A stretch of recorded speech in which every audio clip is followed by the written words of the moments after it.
Okay mga kamatis, mga kaibigan, the road to impeachment is here. Sabi nilang ganon, kulang daw sa oras yung impeachment complaint kay VP Sara. Pero hindi natin alam yan. Sabi ko nga sa inyo, 1/3 lang ng Kamara ang kailangan pumirma para ma-yes to all na to. So eto, Makabayan Block. These are 70 private complainants na ini-endorse ng mga kagaya ni Raul Manuel at ni Franz Castro. Okay, so these are the people na magfa-file ng complaint allegedly kay VP Sara. So pakinggan na natin itong kanilang actually lawyer daw yata nila to very eloquent siya magsalita Pakinggan natin. Okay, game. Overnight, si Raul Manuel na talagang sinusubaybayan natin yung mga hearings. Okay. Binasa yung mga transcripts, tinignan ang mga dokumento. Okay. Malakas ang ating ebidensya laban kay Sara Duterte. Oh, Definitely, ay binetray niya ang public trust to the point nga even na pwedeng magkaroon ng mga criminal complaints na may isasampa sa kanya. Actually, meron na yatang mga criminal complaints or pinapasagot na siya for preliminary investigation ng NBI. I don't know kung tutuluyan siya ni President Marcos Kasi si President Marcos kasi medyo on the fence pa siya pagdating dito. Pero yung, like kunyari, si House Speaker Martin, sa tingin ko, kung meron talagang tutuluyan siya, yun kasi mukhang alam niya na meron talagang misappropriation ng funds na nangyayari kay VP Sara. If you are watching yung mga hearings sa good governance, it's very obvious naman siguro that Mary Grace Piatos is herself as well, di ba? So saka kinamkam nila yon, and it is what it is. The sword or the axe will fall where it falls, di ba? Tuloy natin. Ano ba yung mga nakikita nating mga ebidensya? Nariyan yung clear fabrication ng evidence, ng receipts, acknowledgement reports. Yung Mary Grace Piatos. Yung mga pag-admit ni Chief of Staff niya mismo, ni POA, na hindi niya alam actually yung laman ng mga reports na kanyang ginagawa, even though inatasan siya na siya ang mag-draft nito at isasubmit ito sa COA. So parang parang niya, copy-paste? Hindi.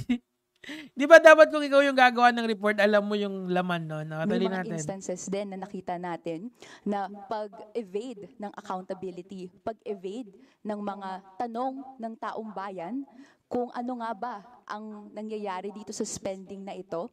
Actually, yun talaga yung isang problema kay VP Sara. Sobrang naging evasive siya pagdating dito sa confidential funds. Halimbawa, nung August, nagkaroon ng Senate hearing, di ba? Ang kalaban niya doon si Risa Ontiveros, di ba? Na kung naaalala niyo yun. Tinatanong siya about sa confidential funds, pero ini-evade niya lang. Sinasabi niya na nasa COA na kasi, sa COA na lang kami sasagot in the proper forum. Tapos yung gumanon siya, kay Manuel, kay Congressman Manuel, nakalimutan ko yung first name niya. Pero the point here, mga kamatis, mga kaibigan, is she was being very evasive for the longest time. Now, except nung ang naging witnesses or naging resource speaker ng mga ng Congress was her staff. Kasi yung staff kasi, of course, sumusunod lang naman yun kay VP Sara. Kung ano yung gusto niyang gawin, yun yung susundin nila. Sila yung sinalang doon. And nalaman natin na marami pala talagang hindi kaaya-ayang ginagawa si VP Sara. It is what it is. Tuloy natin. Na all of a sudden, and no other leader, national leader in history has spent this much money in this just short amount of time. Yan, totoo yan. Kasi nga, yung OVP ni Leni Robredo, 0 yung kanyang OVP budget. And bago si Leni, I think it's, sino ba yung vice president bago kay Leni? Yung vice president ni Duterte, si Bina yata, if I'm not mistaken. Hindi. Tama ba? Sino ba? Basta yung vice president ni President Duterte noon only had spent around 3 million and 6 million in confidential funds in the tenure niya sa 6 years. Pero itong kay VP Sara is what? Almost 10 times that or maybe even 20 times that kasi nasa 125 million yon for just one office, 'di ba? Total yata is around 300 million eh. So that's a lot of money. And naubos lang yan in 11 days. Ganun sila kabilis umubos ng pera mga lods. Tuloy natin. No, 125 million in 11 days in an implausible, physically impossible manner. Ito ang nakikita nating basehan kung bakit malakas ang ebidensya laban kay Sara Duterte. Siguro ang ibig lang sabihin dito, kaya imposible yon kasi nga it's very hard to disperse 125 million in 11 days. Ibig sabihin, kasi this is why yung isang tanong ni Congressman Luis Tro, kung naaalala niyo yung Senate yung Congress hearings, is kung gaano kadami, ilang bags yung 125 million para magkaroon kayo ng visual representation sa utak nyo on how much money is ini-spend ng mga tao na kung gaano kadami yung 125 million. I think it's 3 gym bag of almost 8 million per bag, di ba? Parang ganun siya karami. So, na kung paano mo i-disperse yun in 11 days. Sinasabi ng Makabayan Block dito na hindi yun kaya in 11 days. Okay? It's impossible. And yung mga informant kasi kalat-kalat pa sila. Hindi lang sila nasa isang place. Pero since, kung iisipin mo talaga na finabricate yung evidence or yung resibo, talagang matik yun na mauubos yun. Tuloy natin. And kaya nga sa kabataan, in our parlance now, no, ang tingin natin, it's time to impeach the wicked witch of the East.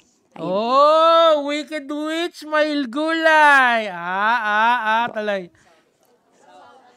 Of the South. South pala. Ulitin ko. Ulit. Sumabit pa. Ulit. Okay, sige.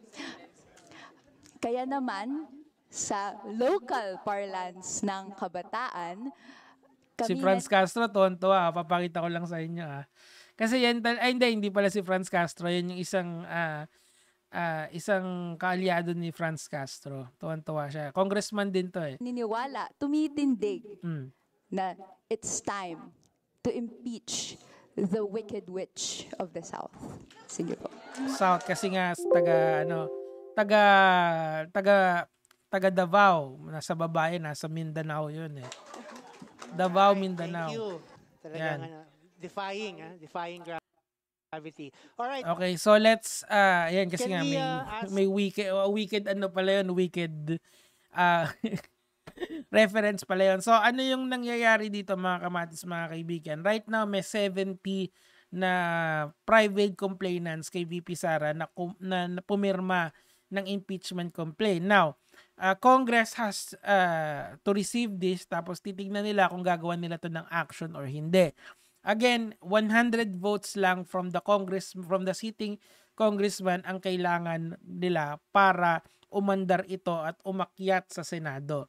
Now, in my opinion, sa tingin ko kaya yon in a few actually hindi nila kailangang kasi 10 session days daw yung kailangan dito. Pero I think kung discretion naman ng mga congressman, lalong-lalo na nung alam naman natin yung nangyari